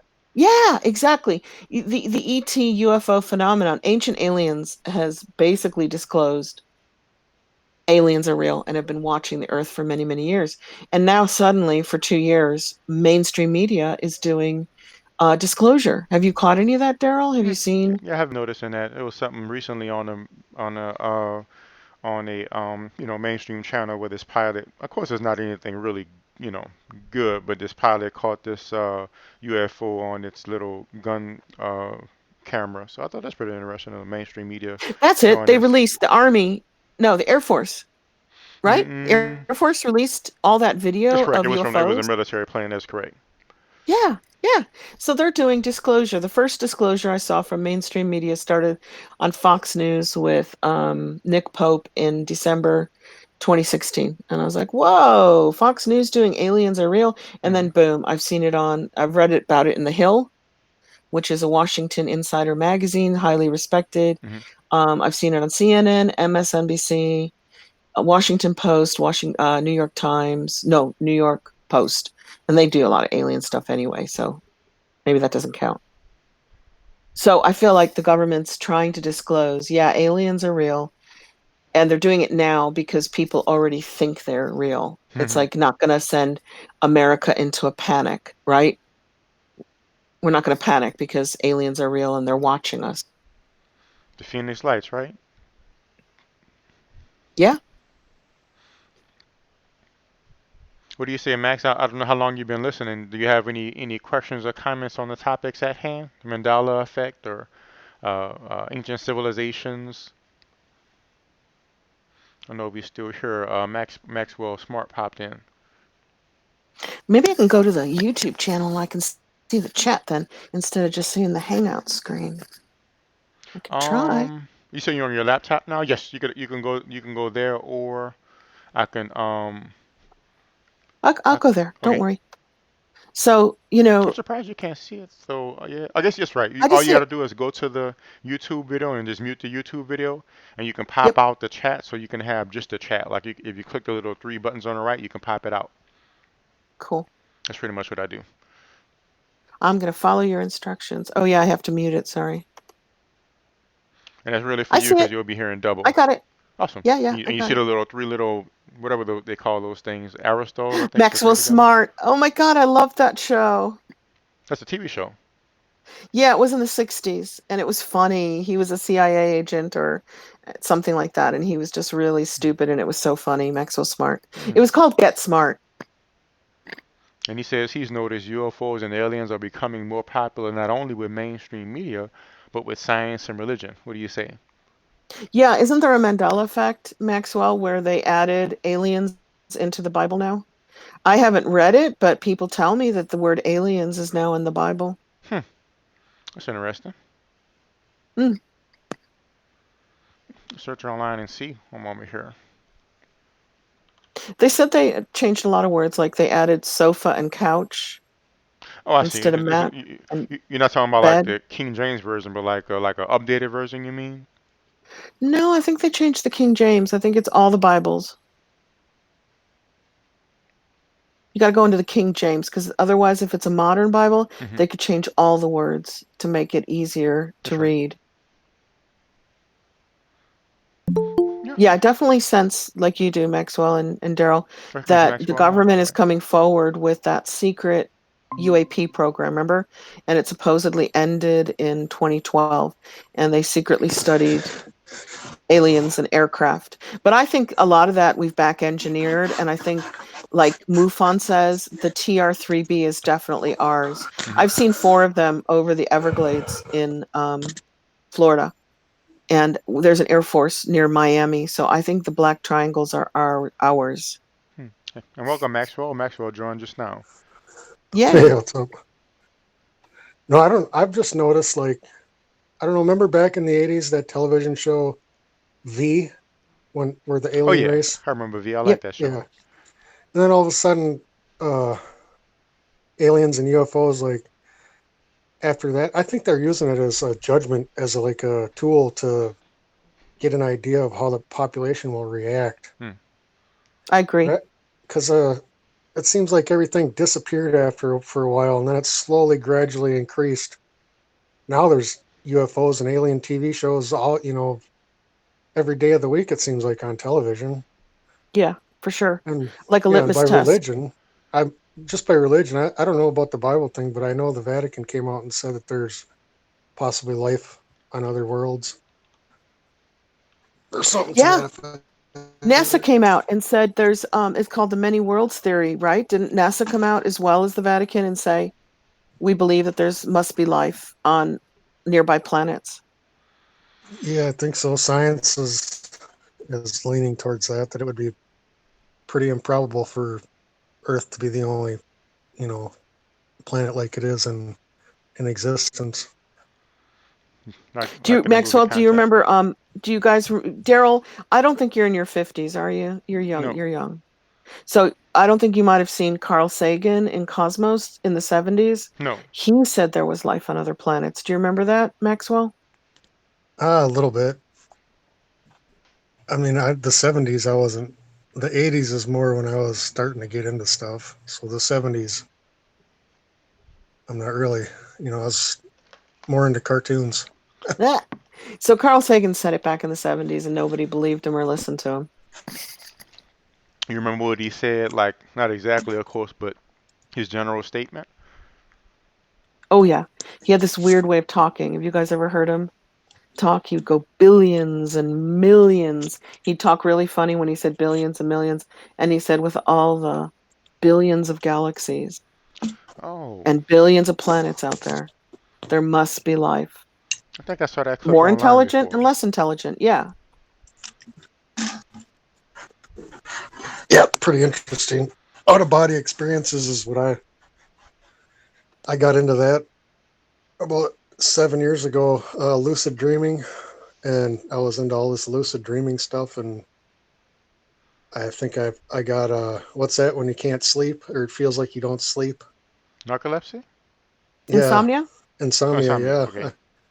I felt like that, and so I just got out of it because I would wake up just exhausted. In other words, you're saying you were like lucid dreaming all night? Yeah, I'd have really lucid dreams. I mean, it was realistic almost. It was like I can't explain it. It was just, like I'd dream that I was doing stuff, just ordinary, like I was living another life. And I would wake up just completely exhausted. Hmm. And I wonder if you were yeah, lucid dreaming and not REM dreaming. And I wonder I what don't, the difference is between a lucid dream and an OBE. yeah, Oh, good okay. question. Out of body is when you're awake and you're no longer in your body and you can still be in your house, like Daryl said. And lucid dreaming is when you're in your mind in a crazy dream and you suddenly wake up and you can direct the dream. You can tell the dream what to do and where to go. Yeah, I was able to do that. It was pretty weird. And I could, if I would wake up, like if I'd wake up in the dream and like lose position, I could go back to sleep and somehow go back to that exact point in the dream and continue on. It Hmm. was pretty freaky. How did you learn to do it, or what techniques did you use, or what have you? Uh, there was something I watched on YouTube, believe it or not. Hmm. Um, it was a guy who just tells you how to basically like when you're awake, when you're normally awake, to just like when you walk, just actually recognize that you're feeling the floor. If you open a door, to actually realize that you're touching something and you're it's getting more in depth into realization, and then when you're falling asleep, if you continually tell yourself that you'll be able to wake up in your dream and stuff like that. Hmm. I lucid dream more recently than in the past, and I only do it right before I wake up anyway. And I think it's fun. It's like, wow, this is like being in a movie. I can direct it. And my test to see if I'm dreaming or I'm awake is I try to fly. And if I can fly, I know I'm dreaming. And I'm like, okay, now I know I'm dreaming. And it doesn't keep me awake because I don't remember anything of the previous 7 hours. So at least I'm getting that rest the previous 7 hours. That's what you're saying. And only like the Yeah. last hour, let's say you lucid dream. Yeah. So that's one. And the Aborigines talk about dream time, and they're like, dream time is real, and your reality here is you're sleeping. How cool is that? They reverse it. Yeah, that's pretty weird to think about. I used to dream that I could fly, but I wasn't actually flying. I was more or less being blown around by the wind. Hmm. And if I got running really fast into the wind and jumped, I could catch the breeze just right, and it would take me up. And I eventually kind of learned how to control my crash landing, basically. But one of my friends, we used to watch Art Bell and stuff like that, or listen to it at night. And one night, he's like, dude, I had this crazy dream. The next morning, he's like, I had this crazy dream that you showed me that you could fly. And I'm like, that's crazy because I had the same dream. Really? Like that yeah. So it was, there's got to be something to it. That's cool. When people say they meet up in dreams, I haven't done that yet. Somebody's talking about it here too. The Meese King? Am I saying it right? Yes, I believe so. He And says I'll he's done it, or he or she. I'm pretty sure I talked to him before. He's a he. Ah, And I'll close up at the top of the hour, by the way. oh, okay. What kind of So, lucid dreams did you have, Mies? What were you about to say, Eileen, while he's typing? yeah, I was wondering what kind of lucid Oh, dreams you had. he might need a moment to type it out. So, Maxwell, have you learned anything in your lucid dreams? Did you come back with any information, either on your personal life or the world, that you didn't have before? Just basically a more understanding of that there's got to be something to it. Hmm. I quit doing it because it just it's too it's too intense. It's too exhausting. It was too exhausting for me to do that. I was thinking I about wonder getting I I was wonder thinking if you about could do getting it like back once a into it. week, and just say, if you could control. I don't know. I think once you start doing it, it starts becoming like a natural dream state. Hmm. So I'm it's not sure. happening nightly, basically. Yeah. Yep. OBEs are different because you can go from a meditative state into an out of body state. You're not asleep and you're not dreaming, but you can leave your room. You can fly above your house. You can, some people say they get out into space. They say they leave the planet in an OBE, but you're awake. You're not dreaming. You're totally awake. Did you have Yeah. more It's experiences like that where you shared a lucid dream with somebody, Maxwell? no. That was the only time that somebody actually confirmed. You know. No, I like sometimes I'll try and tell myself that I'll go out and visit people that I haven't seen in a long time to see how they're doing. But I don't ever remember anything of in a dream and that. You just like have the notion that you're I going to visit with remember somebody? in a Oh, go ahead, Eileen. I was just gonna say I remember in a dream once I saw the universe more than the galaxy, and it was in a strand of DNA. And I thought, wow, I wonder if that's what they mean by so above, so below, as below, so above. And I wondered if DNA is in everything, like all beings on all planets. If you believe in aliens, do they all have DNA? And does the DNA go in strands? And it just seemed to be like, if you study the Birkeland currents and the electric magnetic plasma universe, Hmm. it kind of makes sense that everything is similar, in a similar shape. Life is given in a similar way, no matter which planet you're on, no matter which galaxy you're in. That's pretty weird that you say that because it's kind of way that it's kind of the way I feel is that we're like in between. Like you can everything, yeah. So as above as below or whatever is basically like we're like just by studying uh, what we're in as a reality now, we can determine what the really small is and what the really large is. If that makes any sense. It does make sense. Totally. Can I ask you, are you Mandela affected? Yeah, I believe in some of it. Some of it I don't. Some of it I don't remember that way. But the main things that I remember are the Bernstein Bears and the Jaws movie. The Oh my God. Jim, The Jaws one is crazy, Okay, isn't what's it? the Jaws one yeah, though? not the Jaws movie. That's a James Bond movie with that guy Jaws that has the steel teeth. They call it Dolly's braces. Tell them about Yeah, Dolly's braces. Yeah, so I mean that it's like the whole point of them two meeting up was because she had braces and Jaws, the guy had shiny steel teeth, so it was like this instant love connection that there was a similarity between the two. Mm-hmm. And now she doesn't have braces in the movies. There's no metal on her teeth. Somebody She in just the Yeah. Jaws smiles. movie. I What's think it's that? Moonraker. Oh, I Yeah, think it's the Moonraker. James Bond Moonraker okay. movie. So what's the basis of them meeting now since she doesn't have braces anymore? Good question. They even did a commercial back in the day where he went in to buy a burger and the person serving him smiled with braces. They were it was all based on Dolly's braces. Interesting. But future versions of the film, she doesn't have braces anymore.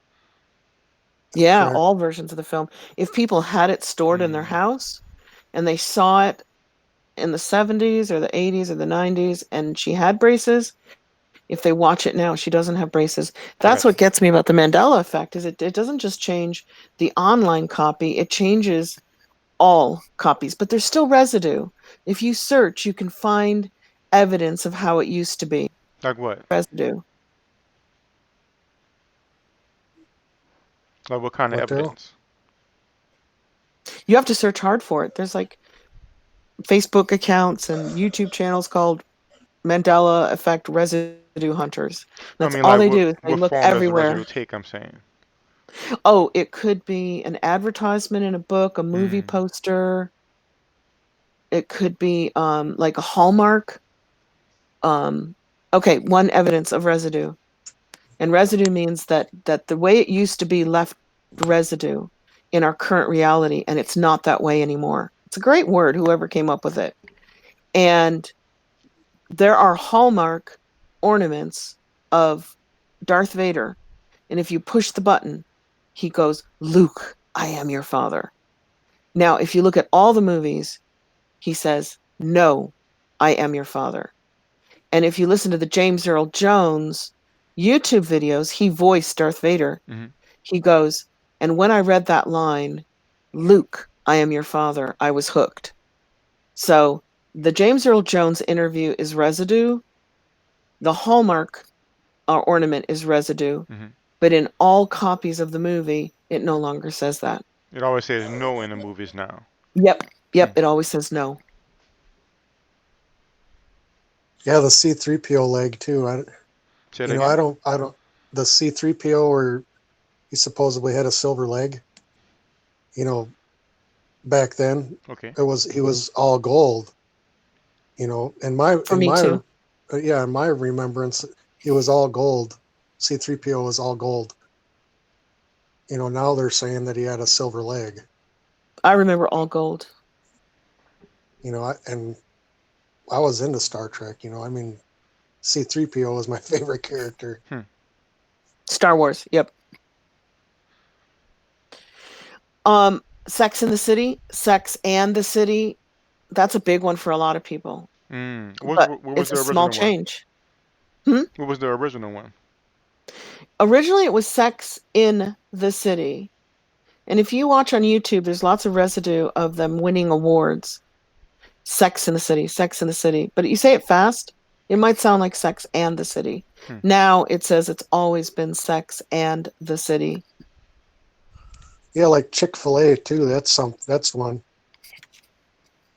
You know, it What used is to that? I always, don't get that one because I wasn't raised by a Chick-fil-A. How did it used to be? well, I always thought there was no K, and the little chicken was in the big C on for the first letter chick. It was just CICHIC, and now there's like a K at the end.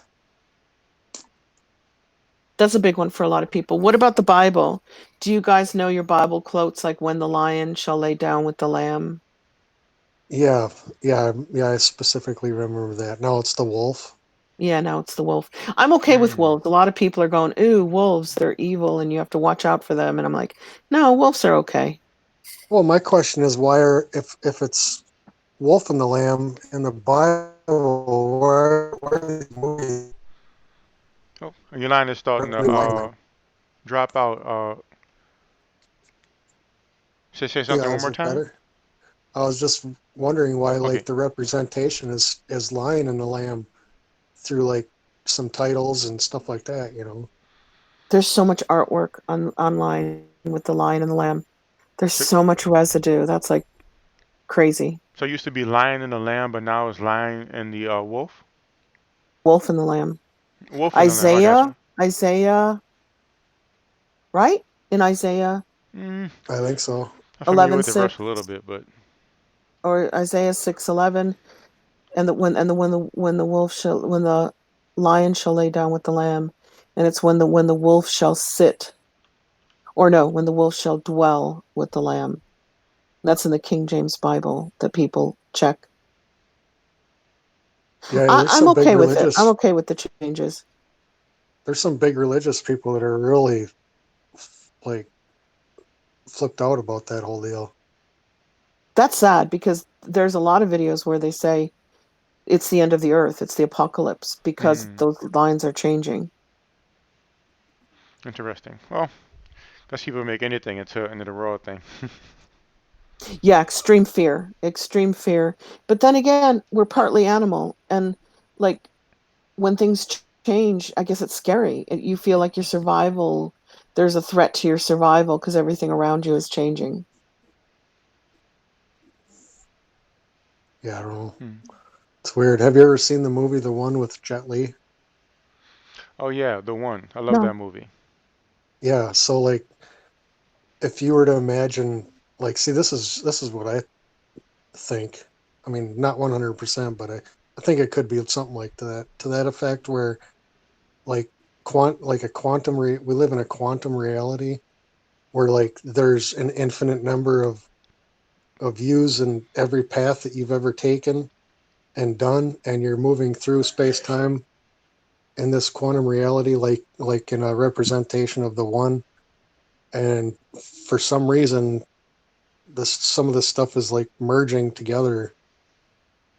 I don't know why, you know, Yeah, I can't see emerging too. like Instead of us so separating, it's merging. yeah, it's like so you're getting these weird these weird experiences that people are experiencing, like deja vu and stuff like that. Hmm. In synchronicity. Yeah, synchronicity. So I think that's merging timelines, merging dimensions. I don't think it has anything to do with CERN and D Wave. It's been happening a lot longer than those things existed. What do you guys think? Well, Yeah, I guess I can't really say I heard the CERN connection before. yeah, good. I don't know. Say it again, please. I don't know what it could be. I mean, who knows? I think if the authorities who govern see it as well, and I know that I'm pretty certain they do, they would have to. I think they would prefer that we thought it was CERN or D Wave or that it was them so that they still had control. Hmm. I think it becomes politicized that way. I think there's. Have you ever heard of David Wilcox? I've Yeah. heard of him. I never really read his work. What is he mostly into? Well, he's on Ancient Aliens now, but he used to believe that he was a He was a reincarnation of um, Edgar Casey. Okay. You know who Edgar Casey is? Oh yeah. Yep. Read a lot of his So books. yeah, how did that the sleeping what do they call him? The Prophet. sleeping prophet? Yeah. How do you explain something like that? You know what I mean? Hmm. David So Wilcock has a great series on Gaia TV, but you have to pay $10 a month for it called Wisdom Teachings. Wrote a book called The Synchronicity Key. yeah, he was into all these like Project Camelot. There was this thing called Project Camelot that David Wilcox and a bunch of other people were involved with, trying to Laura Eisenhower. Yeah. yeah, they did all these. I think they're all over YouTube, doing all these interviews of stuff, and they were into like these secret government programs. Like one was called Project Looking Glass, where supposedly the government had some technology where they could look into the future. They couldn't affect anything, but Hmm. they could peer into the future and I think they see. did it. I think Project Looking Glass, wasn't that with remote viewing, remote viewers? Right, yeah, I think so. I'm not sure. I recall it But might yeah, have been the remote viewing program. but then there was that other deal, the remote viewing deal, and Hmm. MK Ultra. yeah, MK Ultra. I don't, I mean, I don't know. That seems a little far out of the, not really though. They showed people, the military testing soldiers with acid, With what? Yep. and they with acid, Acid? LSD. Mm. They wanted to You see if know, they could travel in the future or remote view what Russia was doing or what was going on different planets Hmm. under the influence of mind-altering drugs. That was the supposed. yeah, they even kidnapped one of their own, like CIA guys, locked him in a room and fed him LSD, and like, there's some pretty weird documentaries out there. Locked I them in a love room? it. I find it fascinating. I mean, I don't love what they did, but it's fascinating research to see what our government would be studying covertly, Hmm. quietly. I did go to a David Wilcock Ascension Portal seminar, and it was really good. He seems like a really genuinely smart, oh my God, he's so smart, Really? and kind person. But he's kind of been hijacked and pulled into the Corey Good, Emery Smith. The aliens are fighting over Earth right now. The good guys are winning, and the bad guys are going to be gone, and they're going to take with them the feds, the cabal. So I find that more of a fantasy. There's like no that there's an alien space war going out, and then Trump comes out and goes, we need a space force. Hmm. So I see that more as more fear mongering than reality, That's right. because I haven't seen aliens do anything bad. I mean, I have this is a whole nother topic. I do discuss it on my channel. I have generations and generations of contact with 3 generations in my family, and we're seeing alien contact as a positive thing or a neutral thing, not as a negative thing. And there's no proof to say that really the people running the world who are greedy are all reptiles. Hmm. There's no proof of that. It's just kind of a myth, an urban myth. Why couldn't they be just greedy humans? It's almost like saying humans can't be that bad, so we're going to create a different species to be the bad humans on Earth. You know what I mean? Hmm.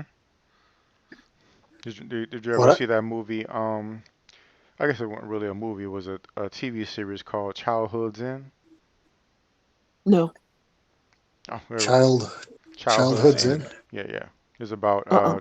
this alien race that comes to Earth, and they look sort of reptilian, more like demons, but they turned out to. Well, I don't want to ruin it for you if you didn't see it. Maybe you want to see it in the future. But well, of course, the movie, the V aliens were maybe that's. I think maybe Oh that's where yeah, they they got were that from. reptilian. They were reptilians. Matter of fact, they had two Yeah. versions of them. They had the old one and they had the new one from like what 2009 or something like that. Well, hey, if collective human consciousness is what creates our reality here, then that's a perfect example that you've just brought up, Daryl, that Hmm. in the 80s, in the 70s, 80s, 90s, they run a TV show showing that reptiles have infiltrated humanity and they're the negatives, they're the baddies. Hmm.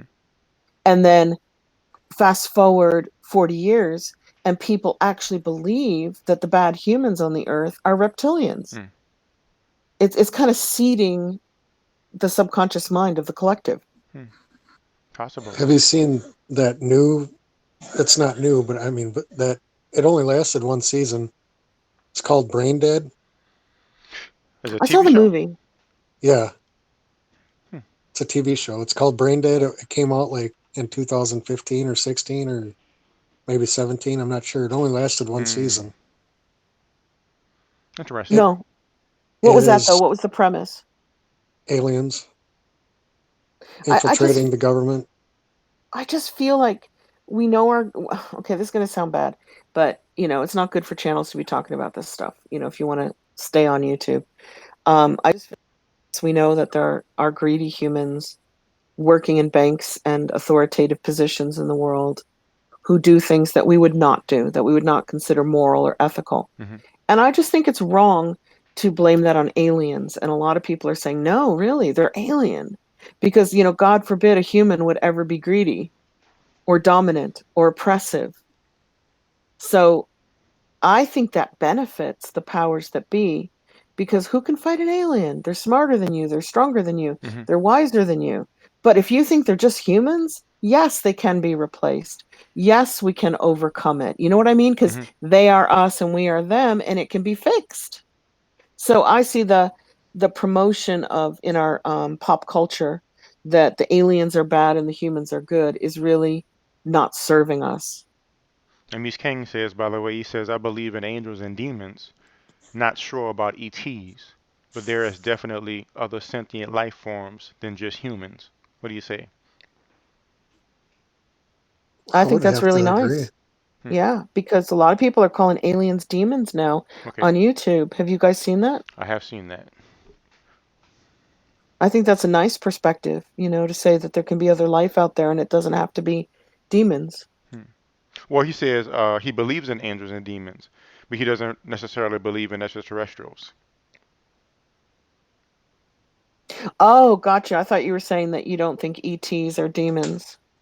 No, he was Um, saying I believe in angels and demons, but he's not sure that ETs exist, is what I'm understanding. But he says, but there's definitely other sentient life forms That's than correct. just humans. Yeah. I think it's interesting. A lot of people consider angels from God Hmm. different life form to humans. And then Ancient Aliens goes, yeah, the angels are aliens. So it's really interesting. It's like if the life form is different and it's not human and it's out there, it's hard for us to judge what it is and where it came from. There's no evidence that they're doing anything wrong here, though. There is evidence that humans are being inhumane to humans. Yeah. There's a lot of that evidence. Yeah. Do you want to give the timeline of your book release or your channel or anything like that before we close up, Eileen? Oh, you're so nice, Daryl. Thank you. I typed in my channel. It's in the chat. It's called One Eileen Colts. I'm small. I have 2,200 subscribers, and it's fringe. It's everything that we chatted about today, Daryl. Awesome. Yeah, Yeah, I and I love subscribed. chatting with you guys about it. You too, Well, Maxwell Smart. let me see if I I, can s- paste that link. Every time I say that name, I laugh. I love that show. It's funny. I love that show. I wanted a shoe phone. Do you remember the shoe phone? Yeah. I don't know what happened to the old slapstick humor, I mean, It it's was gone. great. It was super cool. I think I watched it in the 70s. Awesome. And when do you anticipate your book being out? I hope it's with Shane now on Unbiased and on the Fence. I'll give him a channel plug because it's a great place for people who like what we're talking about to also pop in there. And he has us on. He's had Daryl on. He's had me on. Um, it should be out August 1st, and it's called Mandela Effect: Friend or Foe. It'll be on Amazon worldwide. We're going worldwide on Amazon and Kindle. So, a Mandela Effect: Friend or Foe. Is it good? Is it bad? Awesome. So thank y'all for listening and joining, guys. That was Eileen Colts. And make sure you check out her book. I'll put her link into our channel inside the live chats as well. So make sure you check that out. The link is in the description as well. So thank y'all for joining, guys. We had a good conversation, and I know that can't remember the precise name of our earlier guest had to go. Well, I can't remember his name right now. Maybe I need to get more sleep last night. But thank you for joining as well. And I'll Oh, close. thanks so much. Say again, please. Thank you so much, Daryl. You're Your welcome. platform is awesome, and I'm hoping it grows and grows and grows. I appreciate you. Thanks for letting me know. And this Yeah, is me too. I go ahead. like this, yeah. Awesome. Well, hopefully it does. This is show number 29, Realizing the Shape. So I know I'll be back Wednesday. It may be something else before then, but I know I'll be back Wednesday night at 8 p.m. East, 8 p.m. Central Time. I don't know what the topic will be, but it'll be something. Cool. Something good, as Hmm. usual. Awesome. Thank y'all. I appreciate Thanks, it. Daryl. You're welcome. Thanks, Daryl. You have a good one. Nice to meet you, Maxwell. Me too. I And subscribed the to your earlier guy. channel already. Awesome. Look like some good videos of theirs as well. So maybe we could talk about another topic another day. Cool. All right, y'all. For Y'all be sure. Thank you. cool.